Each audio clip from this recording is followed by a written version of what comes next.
Okay, thank you. First of all, I want to say that on humanitarian grounds, we feel sympathy for the people of Ukraine who are being bombarded and who are being shelled by Russia. And it seems to us to be an insane war in this 21st century. But if I say bluntly and honestly, being you may say, Pakistani, we are facing a situation like we are stuck between devil and the deep sea. If we, on regular basis or on diplomatic level, if we stand by Ukrainian people, Russia gets angry. And if we support Russia, then the prevailing superpower, America, gets angry. So what to do? We are greatly confused. Even we are unable to express the real feelings and the thoughts that are in brain and heart because of the, you may say, the situation in which we are. As we are not the developed country, we are dependent on all these countries. Now my question is from Ms. Raina, that being the representative of European Union, don't you feel that European Union has failed, despite all its actions, to force Russia to stop the war?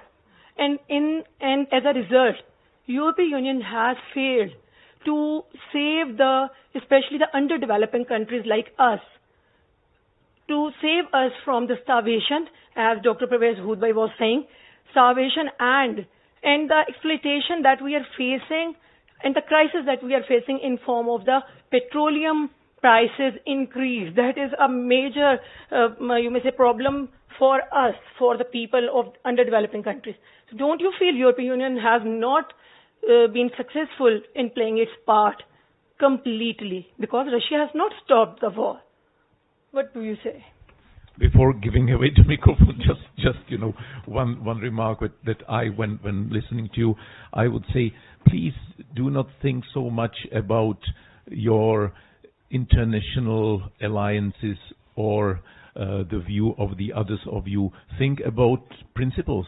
At the end, you either respect the principles of international law, and then in the long run, you may then regret that you haven't stand by them in the past. Thank you, and thank you for asking a question. Maybe next time there can be more women asking questions. That would be great.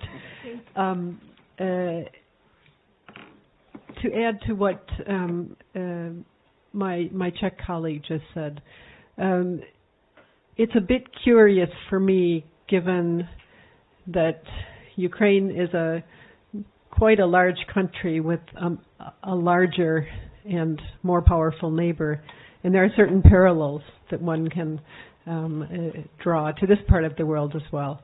But that's just a side comment. As to your question, whether the European Union has failed to stop the war or to make it stop and to protect those who are really suffering from the high fuel prices and also soon to be a global food crisis. We're seeing it now, but we'll see it much more deeply in the next year and 2 years. It's a long game. It's a long game. Sanctions take time to work, and we need to give them time. It's true that Ukraine doesn't have a lot of time, and that's why the other part of what we're trying to do is help Ukraine to defend itself. Whether the European Union has failed, I think it's too early to say. In fact, the jury is out because sanctions take a long time to work. We saw that after 2014. But once they start choking off, important sectors of the Russian economy, Russia will no longer be able to fund its war machine. One small example, they don't have microchips anymore to put in bank cards. So they're cutting them out of Visa and MasterCards that exist right now in Russia. And that's just one small example. If some 45% of high-tech imports that Russia has always imported until the war came from the European Union. And some 24 or something like that from the United States. And when that, those things take a while to have an effect.